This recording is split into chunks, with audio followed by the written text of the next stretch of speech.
All right, thank you all. I'm going to talk about consumer tech from the perspective of people building consumer tech. So it's not our experience, all of us as consumers and people in the world, but rather what's coming for the way we build consumer tech. Back in 1971, a very famous decision scientist, Herbert Simon, formulated this concept that a fundamental task of human existence, of cognition, is the allocation of attention. Right? We decide what to pay attention to and what not to pay attention to. That's what we're doing every microsecond, every minute, every larger unit of time. And he pointed out that with a wealth of information, as information grows, what becomes scarce is attention. And this is the formulation that led to the pretty familiar concept now of an attention economy, which is what we live in today. In every space you can imagine, there's more ways to spend our time and spend our attention than ever before. Shows on Netflix, restaurants in Grab here in Singapore while you're here, items that you can buy, 260,000 SKUs added in 1 year in Shan, a leading commerce platform. More apps in the App Store than ever before. Since 2017, there's been 2,500 apps launched across the Play Store and App Store just for meditation. Which means for a consumer business, your fundamental problem is how to preserve the attention of your customers. And we can all feel it, right? Like you've probably heard some interesting talks, hopefully in the last couple of days, and maybe you've been inspired to learn about something. But when you go home, when you go back to your hotel, Netflix is waiting on the TV, you're thinking about ordering something else, or you could just say, I need to decompress and spend time in TikTok, and you're not going to go on and learn about the topic that you wanted to. This is the fundamental problem that we're all facing, and it's not unique to any. It's true for everyone.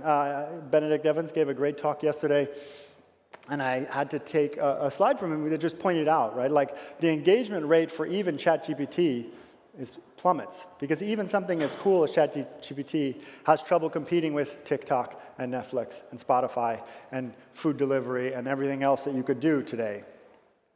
So now the problem for a consumer business faced with this problem of holding and renewing consumer attention traditionally has been a form of software and a workflow on that software. So what we have, the last 10 years has been the age of big data, and you've had all of these points of data systems where you're pulling in information from your website and from your mobile app and your point of sale systems.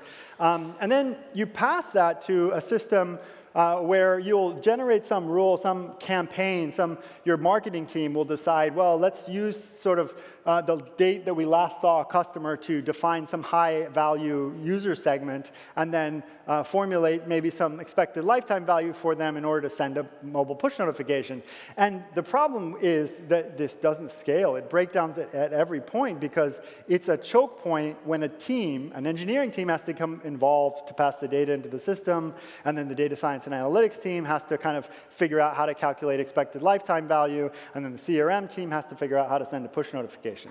It breaks down, and so what we end up with is really generic engagement, really generic products that don't hold our attention, and we leave them, we do something more interesting. And the only real way to solve for the problem so far has been hiring more people, maybe internally or maybe using an agency, and it just doesn't work, it doesn't scale. Now, that is changing very rapidly. Right, and so if we think about just like consumer technology over the last 3 decades, only as recently as the 90s, the personal computer came onto the scene, and all of a sudden we could have applications. And then in the early 2000s, we moved those applications online, and we engaged in a browser instead of on the actual hardware. And then the phone came along, and it changed the modality because it's sitting in our pockets. So now we can make decisions and consume information as we're walking along the street, in the back of the cab on the way to the airport. But the problem is that the underlying architecture stayed the same.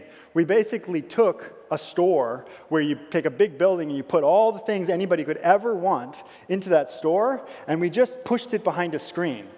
So now you can open an app and find out everything anyone could ever want. And the problem is any given consumer doesn't care about 99% of the things in that store or in that app, but you have to navigate it. So then you face the paradox of choice, and you face cognitive scarcity, and you get bored and you move away and you decide to do something else. What Agentic AI is doing is saying that way of building software is not inevitable. It's not the way to do it. And in fact, it can change. But what has to change is the entire underlying architecture. We call this software 2.0 versus software 1.0. Software 1.0 is rules. A human creates rules, and then the software implements and automates the rules. But agentic software says the agent determines a rule. Now, the key thing is this is cool, but what's required for this to actually work?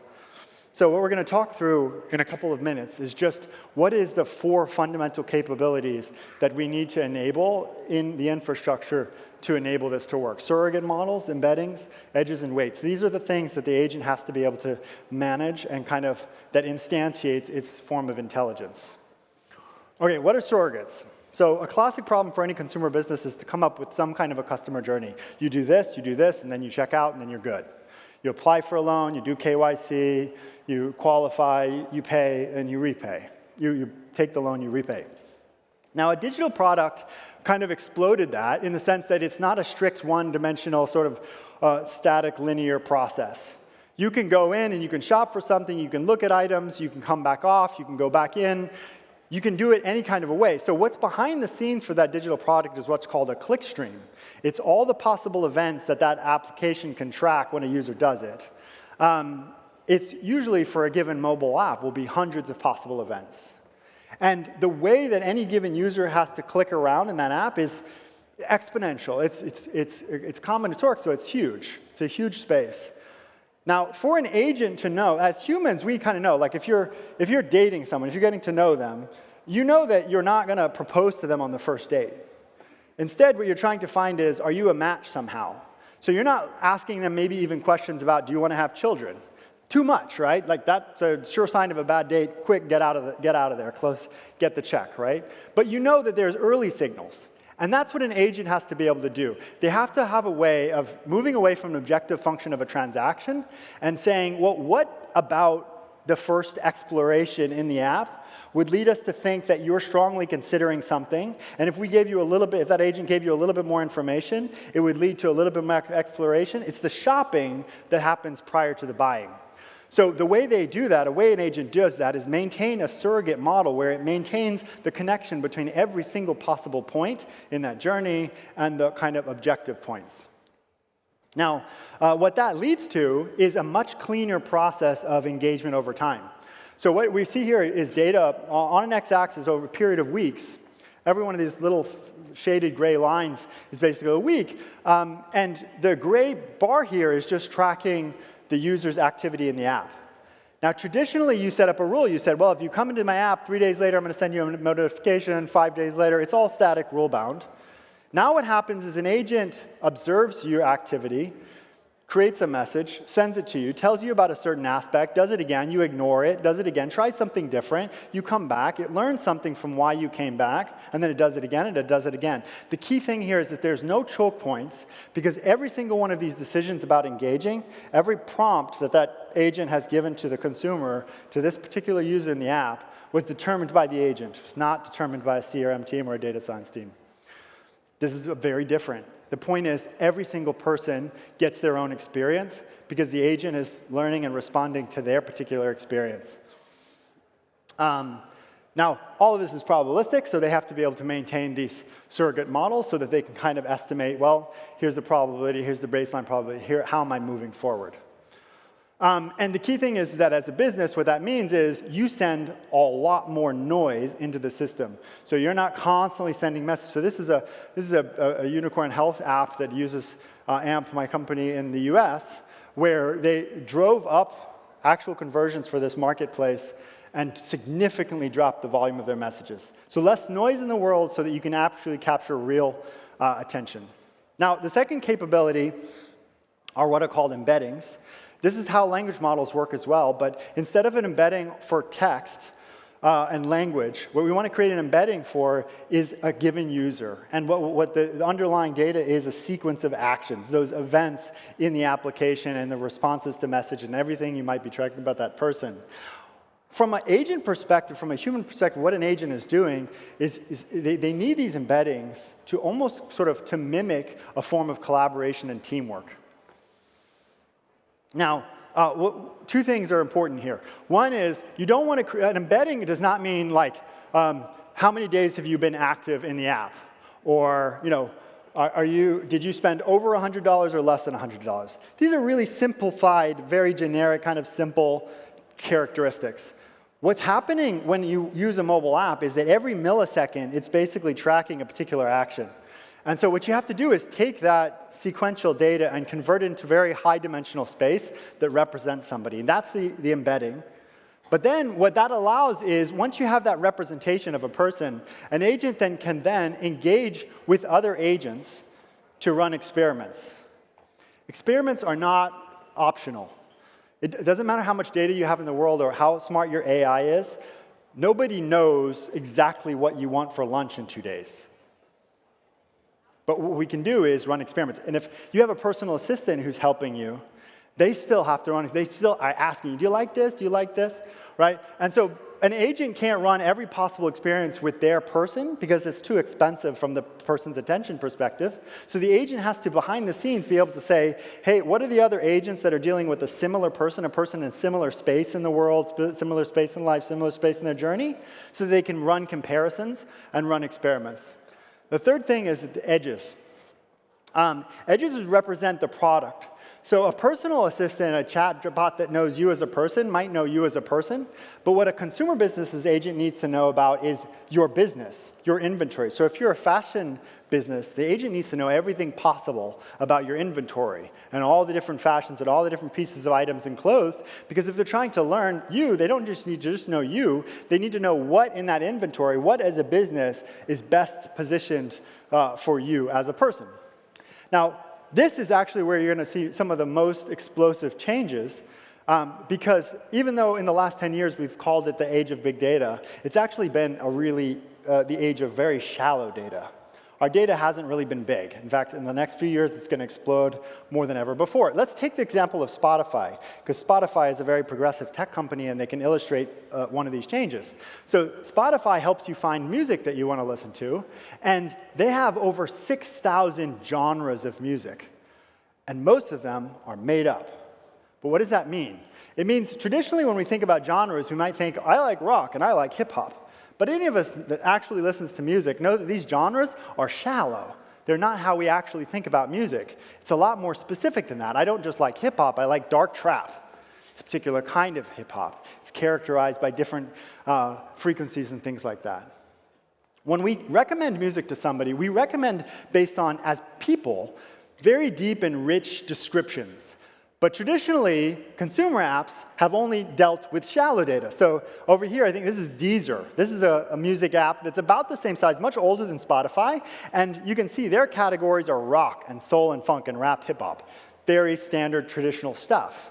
Spotify is giving you lyricist and masterpiece and scream. What do those even mean? Doesn't matter. The person who knows it, knows it. They're tracking it. They're comparing notes on TikTok. They're engaging. These are the language that represent them.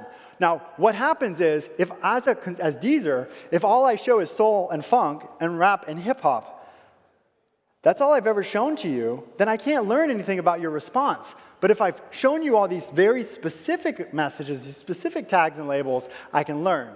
And that's what every big digital product is basically a series of signals which tell you something about the world that allow you to allocate your attention, or rather tags that allow you to allocate your attention, and signals which are decision points you can make, actions you can take to change. And Netflix is another example. Instead of just action and drama, we have mind-bending, offbeat, quirky. Netflix has a team that manages over 3,000 tags, and they're pushing it into the interface, and it makes a better experience, and it makes a much easier way to actually learn and engage. And I won't show you that, but then what the agents are doing is taking all those tags, that rich data about their inventory, developing scores of them, and they're managing those scores in order to run those experiments, in order to allocate information for you. And that happens in fashion. And so that ultimately, when you open an app, you shouldn't be seeing the exact same description of the same pair of pants. You should be actually seeing rich description that fits your value proposition, the things that you care about. There's no reason in 2024 for us all to see the same app from the same company.